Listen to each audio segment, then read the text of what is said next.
Hello guys. तो इससे पहले हमने ये पढ़ा था गाइस सोविंग ठीक है, यानी कि बीज बोना। और इसको बीजों को ख़राब बीज को अलग कैसे करते हैं, ये सब चीज़ें भी पढ़ी थी हमने गाइस। ठीक है, तो आज हम शुरू करते हैं दोस्तों ट्रेडिशनल टूल। ठीक है, ट्रेडिशनल टूल क्या होता है मैं आपको बताने वाला हूँ। यानी कि ट्रेडिशनल का वैसे मतलब मैं आपको बताना चाहूँ तो ट्रेडिशनल मतलब कोई चीज़ रिवायती तौर पे चल रही है, पहले से चल रही है। ठीक, ट्रेडिशनल टूल यानी कि जो रिवायती तौर पे पुराने ज़माने से चला आ रहा है वो टूल है ना, जो कि किसान अपने इस खेतों में यूज़ करता है। तो गाइस ये पार्ट 3 है और चैप्टर का नाम है क्रॉप प्रोडक्शन एंड मैनेजमेंट। ठीक है, तो क्लास 8 की साइंस की बुक है ये। ठीक है, अब इसको समझते हैं, पढ़ते भी हैं और समझते भी हैं। The tool use traditionally for solving seeds sowing seeds is shaped like a funnel. कहते हैं कि वो टूल जो कि रिवायती तौर पे पुराने ज़माने से यूज़ किया जा रहा है, किसके लिए? बीज बोने के लिए। Is shaped like a funnel, और एक फनल की तरह दिखता है, यानी कि ये होता है ना कुप्पी कुप्पी तरह का वी शेप में। ठीक है, उसकी तरह दिखता है। 1.2 में एक फिगर दिखाई गई है ना, 1.2 ए। तो इसको देखेंगे बाद में, पहले ये पढ़ लेते हैं इसको। The seeds are filled into the funnel. तो सीड्स को क्या किया जाता है, बीजों को फनल में डाला जाता है ना। गिलास टाइप का होता है ये थोड़ा। पास डाउन थ्रो 2 और 3 पाइप्स, और नीचे जो है, अच्छा उस पे क्या है, पाइप भी लगे होते हैं है ना। पाइप के जरिए उनको 2 या 3 पाइप से इनको, जिनके हैविंग शार्प एंड्स, जिनके एंड जो होते हैं, किनारे जो होते हैं काफ़ी शार्प होते हैं, नुकीले होते हैं। These ends pierce into the soil and place seeds there. और ये आखिरी सिरा जो होता है इनका, है ना, पाइपों का, तो इसमें क्या होता है, ये ends pierce into the soil, और ये सॉइल में जाके ये लगे होते हैं, सॉइल में घुसे होते हैं, और उस तरह से बीज जो है उनके ज़रिए निकलता है और डायरेक्ट सॉइल में चला जाता है। ठीक है, अब इसमें देख सकते हैं गाइस यही चीज़ है ना। तो ये लिखा हुआ है ट्रेडिशनल मेथड ऑफ सोइंग। तो ये देख सकते हैं कुप्पी टाइप का है ये, है ना, जो तेल वेल पुराने ज़माने में डालते थे, उसमें मिट्टी का तेल डालते थे किसी दिए हुए में। तो कुप्पी की तरह क्या है, उसके नीचे पाइप है, और इस तरह से पाइप यहाँ डालते हैं बीज और वो नीचे चला जाता है। ठीक है, इस तरीके से। तो ये है traditional tool for sowing seed. अब आगे देखते हैं गाइस इसमें क्या है। गाइस ये है सीड ड्रिल। सीड ड्रिल देख सकते हैं, ये नुकीले नुकीले होता है, और इसमें जो है ये ट्रैक्टर से भी जुड़ा होता है या किसी उससे ब्लक कार्ड से भी जुड़ा होता है। ठीक है, बहरहाल इसको पढ़ते हैं इसमें क्या है guys. Seed drill now days, यानी आजकल, द सीड ड्रिल जो अभी दिखाया है फिगर 1.2 का बी है। ठीक है, is use for sowing with the help of tractors. तो सीड ड्रिल का यूज़ करते हुए हम बीज बोते हैं, किसकी हेल्प से? ट्रैक्टर की मदद से। यानी इसमें ट्रैक्टर को इसमें रस्सी में या चैन से बांध के, ठीक है, इसको खींचते हैं और इसमें साथ साथ बीज बोते जाते हैं। ठीक, this tool shows the seeds uniformly eight proper distances and depths, है ना। तो इसकी वजह से क्या होता है, इस टूल की वजह से एक तो प्रॉपर डिस्टेंस, यानी कि एक सही अच्छी से डिस्टेंस होती है, एकदम रेगुलर, है ना। यूनिफॉर्म मतलब रेगुलर, और प्रॉपर डिस्टेंस यानी मुनासिब डिस्टेंस होती है बीज के बीच में, और गहराई भी मुनासिब होती है। ठीक है, तो इसी तरीके से गाइस आगे देखते हैं क्या है। It ensures that seeds get covered by the soil after sowing.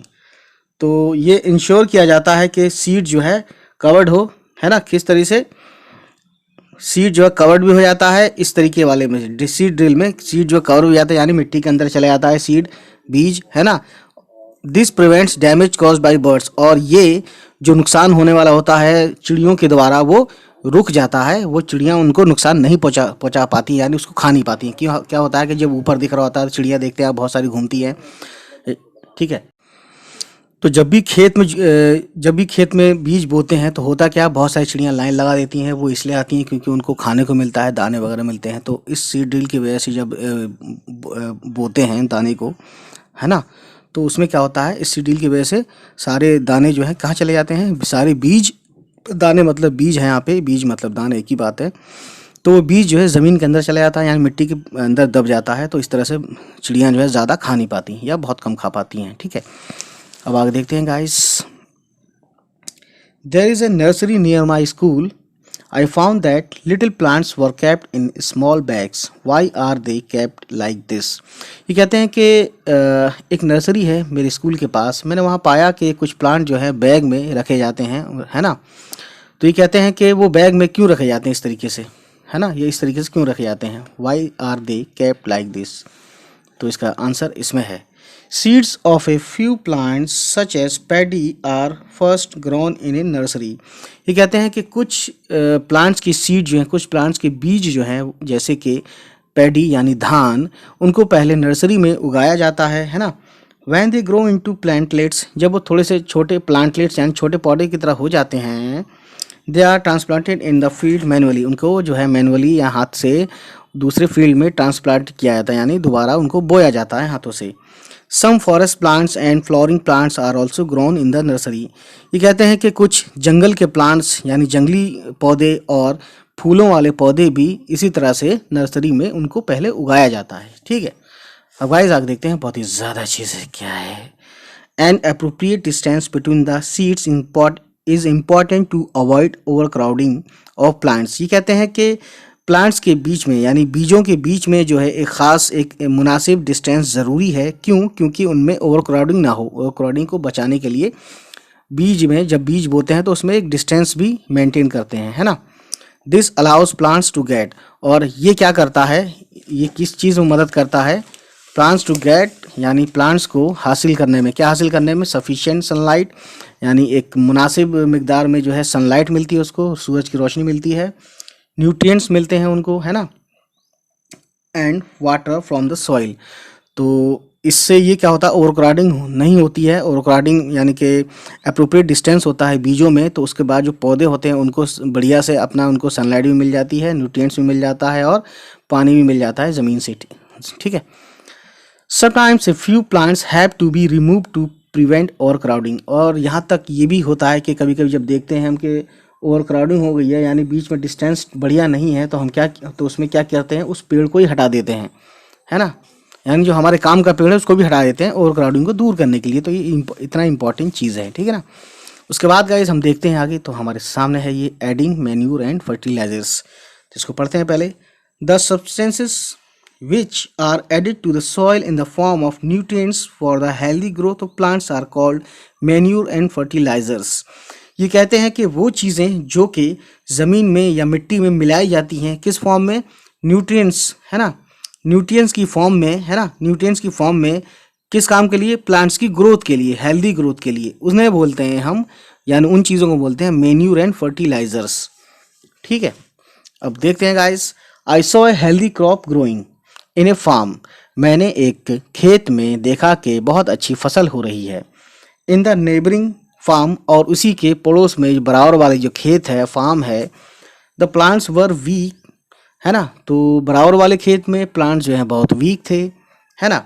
Y do some plants grow better than others, ये सवाल करते हैं कि ऐसा क्यों होता है कि एक प्लांट्स दूसरे प्लांट से, या एक जगह के प्लांट दूसरी जगह के प्लांट से बहुत अच्छे, बेहतर होते हैं, हेल्दी होते हैं, अच्छे होते हैं, क्यों? तो इस क्यों का जवाब मालूम करने के लिए हम आगे बढ़ते हैं गाइस और देखते हैं क्या है।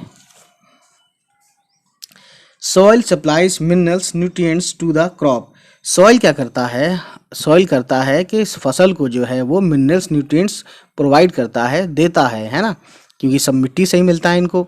These nutrients are essential for the growth of plants, और ये न्यूट्रिएंट्स जो होते हैं ये प्लांट की बढ़ोतरी के लिए, प्लांट की ग्रोथ के लिए, प्लांट के उगने के लिए, है ना, अच्छे होने के लिए, बढ़ने के लिए ये ज़रूरी होते हैं। कौन? न्यूट्रिएंट्स। इन सर्टेन एरियाज, कुछ खास इलाकों में, farmers grow crop after crop in the same field, farmer क्या करते हैं, है ना, एक ही खेत में फसल के बाद फसल, फसल के बाद फसल, है ना, उगाते रहते हैं। तो इससे क्या पता चलता है कि the field is never left uncultivated और फैलो, यानी फील्ड जो है कभी भी खाली नहीं होता है, कभी भी अनकल्टिवेटेड नहीं होता है, बल्कि उसमें फसल हर साल होती रहती है, ठीक है। ये समझने और सोचने वाली बात है गाइस, ठीक है। इमेजिन, ये कहते हैं इमेज करो what happens to the nutrients, कहते हैं कि सोचो या समझो कि न्यूट्रिएंट्स के साथ क्या होता है फिर। अब देखते हैं आगे। Continuous growing of crops makes the soil poor in certain nutrients, यानी लगातार जो है एक ही खेत में एक ही तरह की क्रॉप्स ग्रो करने से क्या होता है, सॉइल में जो है कुछ न्यूट्रिएंट्स जो है कम होते जाते हैं, पुअर यानी कि उनकी जो गुणवत्ता है कम हो जाती है, ठीक है ना। इसलिए देयरफॉर इसलिए farmers have to add manure to the fields to replenish the soil with nutrients. इसीलिए फार्मर यानी किसान को क्या करना होता है, मैन्यूर यानी खाद उसमें फील्ड में यानी कि खेत में डालना होता है, ताकि सॉइल में जो कमी हुई है न्यूट्रिएंट्स की उसको दूर किया जा सके। This process is called manuring, और इस प्रोसेस को है ना, इस प्रोसेस को बोलते हैं मैन्यूरिंग। इम्प्रॉपर इम्प्रॉपर यानी गैर बेढंगे तरीके से, और इनसफिशिएंट या कम मात्रा में, manuring result in weak plants. कम मात्रा में या बेढंग तरीके से अगर हम खाद डालने का प्रोग्राम करते हैं तो उसके रिजल्ट में क्या, हमें उसके फलस्वरूप क्या मिलता है, वीक प्लांट मिलता है। यानी कि हमें सफिशिएंट भी करना है मैन्यूरिंग और प्रॉपर भी करना है, ठीक है, यानी सही तरीके से करना है, ठीक है ना। उसके बाद आगे देखते हैं तो क्या मिलता है हमें। Manure is an organic substance obtained from the decomposition of plant और animal waste.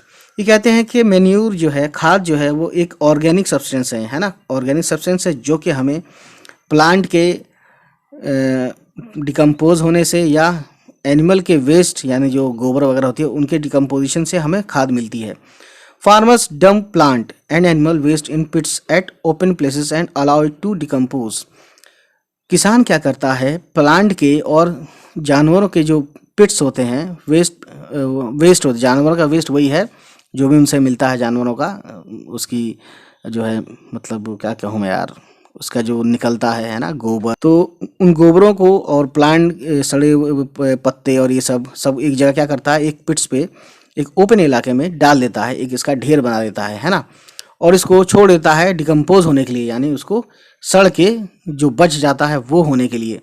The decomposition is caused by some micro organism, और ये डिकम्पोजिशन कैसे होता है, वो माइक्रो ऑर्गेनिज्म से होता है। माइक्रो ऑर्गेनिज्म यानी कि बहुत छोटे छोटे कीड़ों से होता है, ठीक है ना।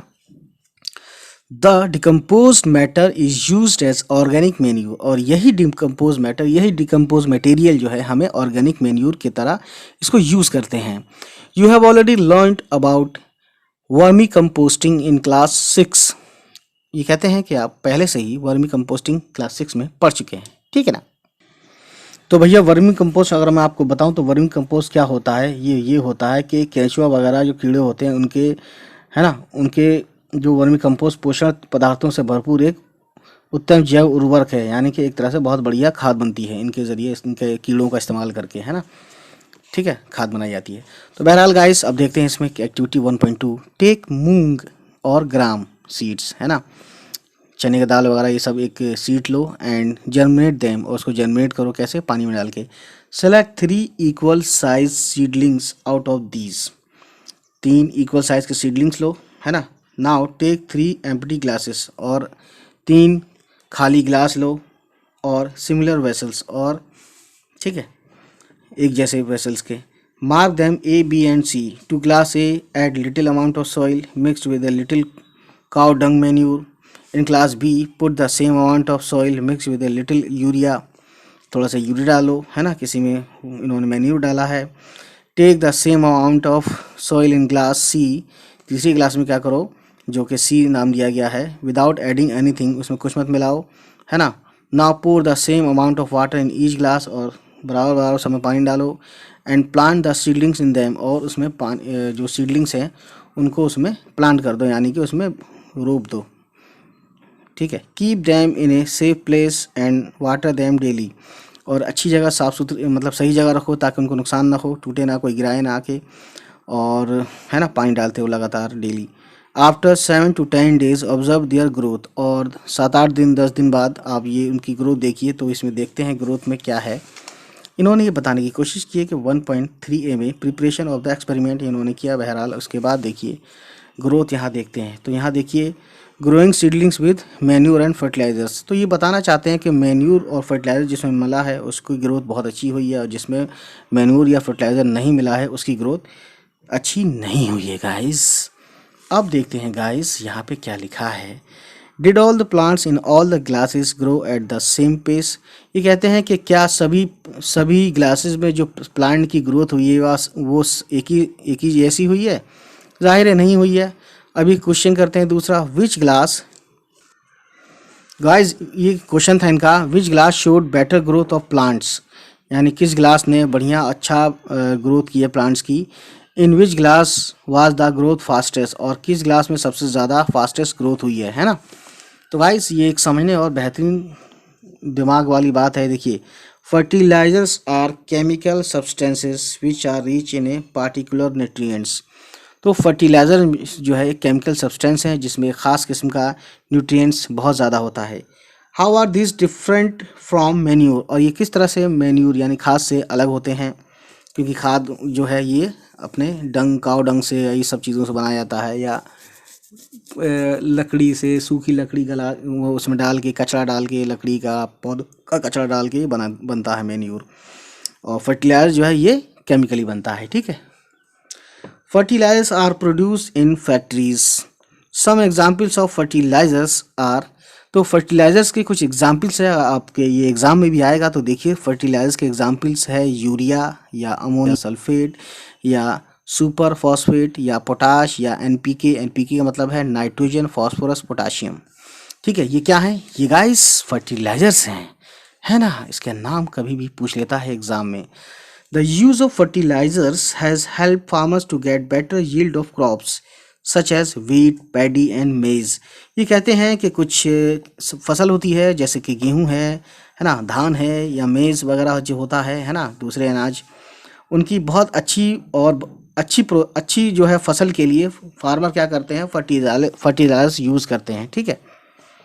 But excessive use of fertilizers has made the soil less fertile, और बहुत ज़्यादा फर्टिलाइजर्स का यूज़ करने से ज़मीन जो है क्या हो जाती है, लेस फर्टाइल, यानी कि कम उपजाऊ हो जाती है ना। तो ये एक इनके के साथ साथ ये भी कहना है कि फर्टिलाइजर बहुत ज़्यादा यूज़ नहीं करना चाहिए। ठीक है, क्योंकि गाइस ये फर्टिलाइजर जो बनता है ये केमिकल से बनता है, तो समझ सकते हैं। Fertilizers have also become a source of water pollution, और फर्टिलाइजर जो हैं वो वाटर में पॉल्यूशन पैदा करते हैं, पॉल्यूशन की वजह बनते हैं, है ना। Therefore, इसलिए in order to maintain the fertility of the soil, we have to substitute fertilizers by organic manure or leave the field uncultivated in between two crops।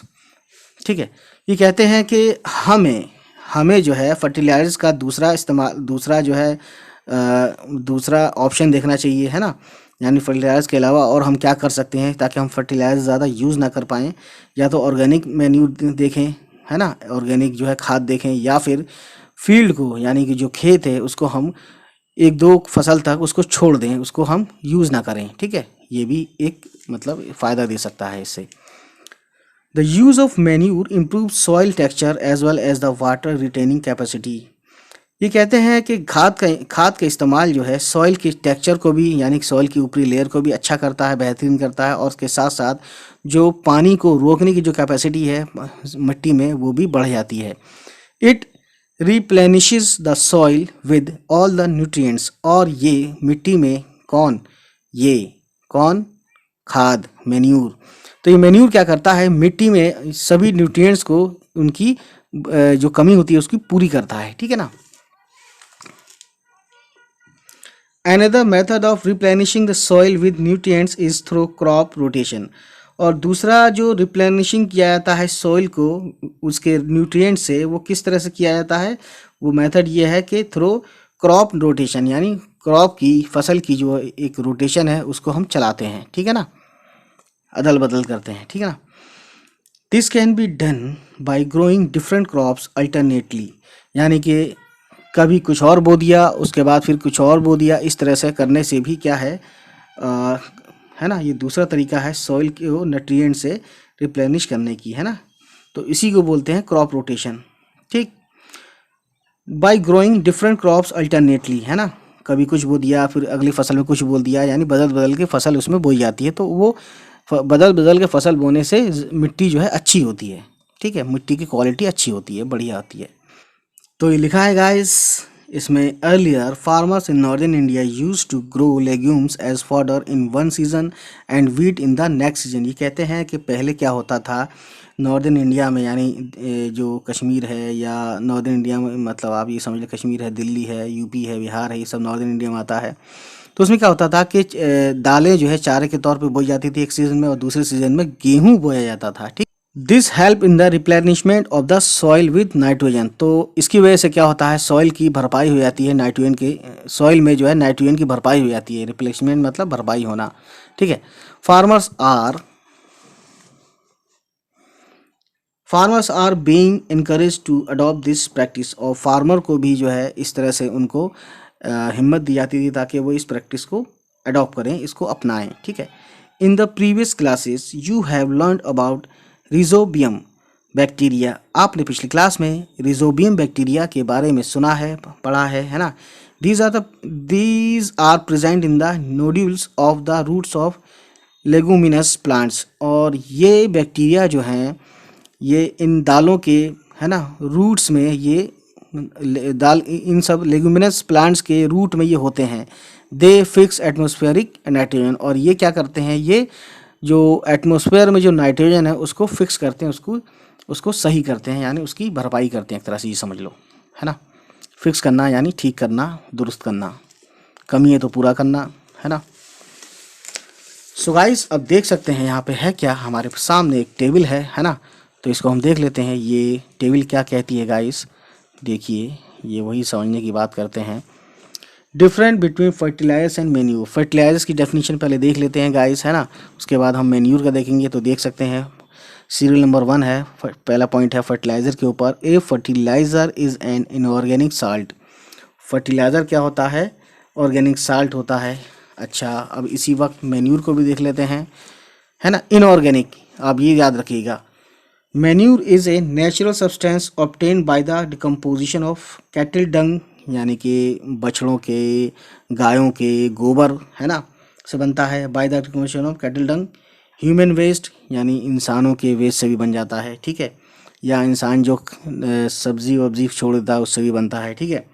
And plant residue, और plant residue बोलते हैं यानी कोई चीज़ जो रह जाती है, यानी कि प्लांट कटा या लकड़ी छिली, उसके बाद जो छिलका बचा वो रह गया, अब वो जाहिर है उसको कहीं फेंक दोगे तो इसी में फेंक देते हैं ताकि मैन्यूर बने, ठीक है। इसी बोलते हैं प्लांट रेसिड्यू, पत्ते, है ना, ये सब प्लांट रेसिड्यू में आते हैं। उसके बाद दूसरा पॉइंट है इसमें फर्टिलाइज़र में, fertiliser is prepared in factories. और मैन्यूर का क्या है, manure can be prepared in the field. और तीसरा पॉइंट है फर्टिलाइज़र के ऊपर, a fertiliser does not provide any humus to the soil. यानी फर्टिलाइज़र जो है सॉइल को ह्यूमस प्रोवाइड नहीं करता। और यहीं उसके दूसरे हाथ पे ये है manure. Manure provides a lot of humus to the soil, यानी नमी पहुंचाता है सॉइल को, कौन, मैन्यूर। इसके बाद गाइस देखते हैं यहाँ पे चौथा पॉइंट है फर्टिलाइज़र का। Fertilizers are very rich in plant nutrients like nitrogen, phosphorus and potassium. यानी कि फर्टिलाइज़र में जो है रिच यानी बहुत, फर्टिलाइज़र क्या करता है, प्लांट में ज़्यादा न्यूट्रिएंट्स भर देता है, जैसे कि नाइट्रोजन बहुत होता है उसमें, फास्फोरस होता है या पोटाशियम होता है। उसके साथ साथ जब मैन्यूर को हम देखते हैं तो मैन्यूर में क्या है, manure is relatively less rich in plant nutrients. यानी कि मैन्यूर में प्लांट के न्यूट्रिएंट्स कम होते हैं। प्लांट के न्यूट्रिएंट्स वही पोटाशियम, है ना, नाइट्रोजन, फास्फोरस, ये सब कम होते हैं, मैन्यूर में कम होते हैं और फर्टिलाइज़र में ज़्यादा होते हैं, ठीक है। तो गाइस देखा आपने, अब इसको हम देखते हैं, पढ़ते हैं, समझते हैं कि इसमें क्या बताने की और बात की गई है।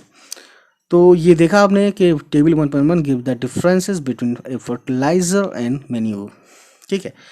अब देखते हैं guys advantage of manure. Advantage manure देखते हैं तो हमें क्या मिलता है। The organic manure is considered better than fertilizers, ठीक है। ऑर्गेनिक मैन्यूर जो होता है वो माना जाता है फर्टिलाइजर से बहुत अच्छा माना जाता है। दिस इज़ बिकॉज, ये इसलिए क्योंकि it enhances the water holding capacity of the soil.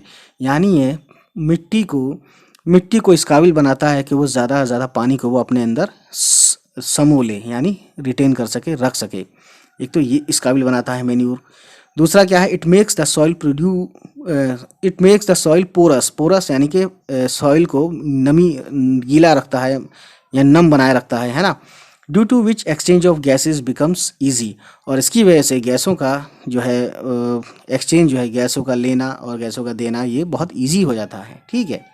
उसके बाद गाइस देखते हैं आगे, it increases the number of friendly microbes. यानी मैन्यूर क्या करता है, बहुत सारे जो कीड़े होते हैं, है ना, हमारे फ्रेंडली कीड़े होते हैं, वो उनमें उनको बढ़ाता है, ठीक है ना। यानी ज़्यादा कीड़े होते हैं इसमें खाद में, जो हमारे मिट्टी के लिए दोस्त होते हैं या फार्मर के दोस्त होते हैं, ठीक है।